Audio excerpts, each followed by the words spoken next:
30 তারিখে রিমান্ড আমরা 30 তারিখে রিমান্ডের হয়েছিল, রিভিউ হয়েছে আপনার চলচ্চিত্র সার্টিফিকেশন বোর্ডে, এবং খুবই আশ্চর্যজনকভাবে, যেটি ফিল্মের ইতিহাসে আছে কিনা আমার জানা নাই, যে আজকে 11 তারিখ, এর মধ্যে তারা কোনো সিদ্ধান্ত দেননি, আমাদেরকে কোনো নোট দেননি, আমাদের কোনো ডিরেকশন দেননি, একদম বেমালুম তারা মুখ বন্ধ করে বসে আছেন। ব্যাপারটা এরকম, আমরা বাইদাবাই শুনেছি, যার কোনো অথেন্টিক প্রমাণ আমাদের পক্ষে দেওয়া সম্ভব না।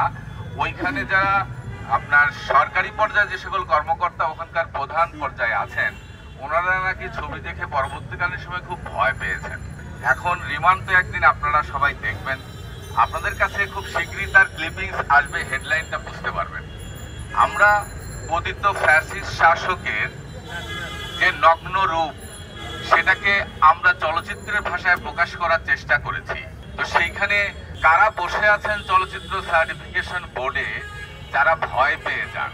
আমি তো ছাত্রদের যে বীরত্ব এবং তাদের যে ত্যাগ, এদেশের মানুষের যে মহাসংগ্রাম, ভয়ঙ্কর এক ফ্যাসিস্টকে বিতাড়িত করবার যে ঐতিহাসিক যে মুহূর্ত, সেই বিষয়গুলোকে আমরা আমাদের গল্পের সাথে সংযুক্ত করবার স্বার্থেই ধারাবাহিকতা বজায় রেখে আন্দোলনের জাস্ট প্রতিটি স্তরকে উপস্থাপন করা হয়েছে অ্যাজ ইট ইজ এক্স্যাক্টলি যা ঘটেছিল জুলাই আন্দোলনে।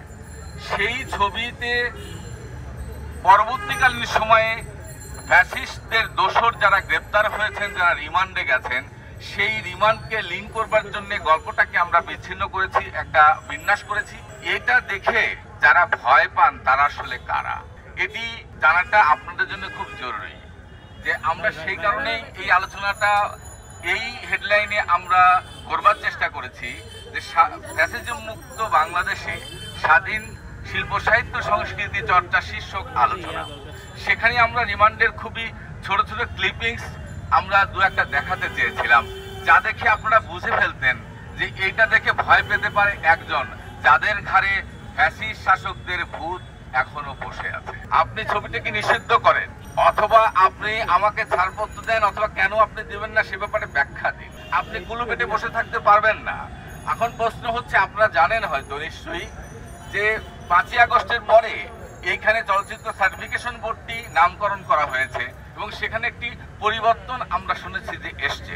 আমরা এই ছবি দেওয়ার পরে তাদের কাছে যখন এটি এক্সপোজ হলো, আমরা সেখানে জুলাই যে আন্দোলন সেই স্পিডের সঙ্গে যায় এমন কোন সদস্যের কথা আমরা ওই বোর্ডে শুনি নাই। যদি সে থাকতো তাহলে এই ছবি কেন রিলিজ না দিয়ে চুপ করে বসে থাকা হবে, সেটা নিয়ে সে নিঃসন্দেহে অনেক বড় ধরনের একটি বিট সে করতে পারত। কিন্তু যেহেতু কেউ করে নাই, স্বাভাবিক কারণেই আমরা ধরে নিচ্ছি যে খুবই সুকৌশলে এক বা একাধিক চতুর সরকারি কর্মকর্তা যারা দীর্ঘ 3 বছর যাবৎ ওই দপ্তরে বসে আছেন, তারা কাদের দ্বারা নিয়োগপ্রাপ্ত হয়েছেন সেটা তো বলার অপেক্ষাই রাখে না। হয়তো তারা তাদের অবস্থানকে ধরে রাখবার স্বার্থেই এমন একটি আইওয়াশ করিয়েছেন যেন মনে হবে যে এটি রিফর্ম হয়েছে। আসলে দুঃখজনক এবং দুর্ভাগ্যজনক ব্যাপার। রিমান্ড আমরা খুব শীঘ্রই ক্লিপিংস আপনারা নিশ্চয়ই পাবেন, এবং তখন বুঝবেন এটি কেন তারা ভয় পেয়েছেন। এটি তো জুলাই আন্দোলনের স্পিরিটের ছবি, এটি তো ফ্যাসিস্টের নগ্ন চেহারাকে উন্মোচনের একটি চলচ্চিত্রের ভাষা। তাহলে ভয় পেল কারা, তারা কারা, এটি আসলে আমাদের জানা দরকার, এবং এটি খুবই গুরুত্বপূর্ণ। তো সেই অনুষ্ঠান যেটা আমরা আয়োজন করলাম, খুবই অবাক ব্যাপার। আজকে আমি দিদি মহলের সাথে যখন কথা বললাম, তিনি আমাকে বলছেন যে সংস্কৃতি মন্ত্রণালয়ের উপদেষ্টা সাহেব ওনাকে নির্দেশ করেছেন এটি দেখানো যাবে না। ব্যাপারটি ভয়ঙ্কর। আজকে দুপুরে দিদি সাহেব আমাকে বলছেন যে সংস্কৃতি মন্ত্রণালয়ের উপদেষ্টা ওনাকে নির্দেশ দিয়েছেন। আমি বলছি, আমরা তো আপনাকে লিখিতভাবে আবেদন করে এটা নিয়েছি, আপনি দয়া করে আমাকে এটা লিখিত দেন। উনি বললেন যে এগুলো আমরা আপনার সাথে বিষয় নিয়ে আমরা কোনো কথা বলবো না, তথ্য মন্ত্রণালয় সংস্কৃতি মন্ত্রণালয়ের সাথে কথা বলেন। সেটাও বন্ধ, মানে কি সবই বন্ধ, ওখানে কিছু করা যাবে না। আসল কথা হচ্ছে যে যারা ভয় পেয়েছিলেন তারা নাকি যোগাযোগ করেছেন। এখন এই অবস্থায় আপনারা বিষয়গুলোর দিকে একটু আপনারা নজরদারি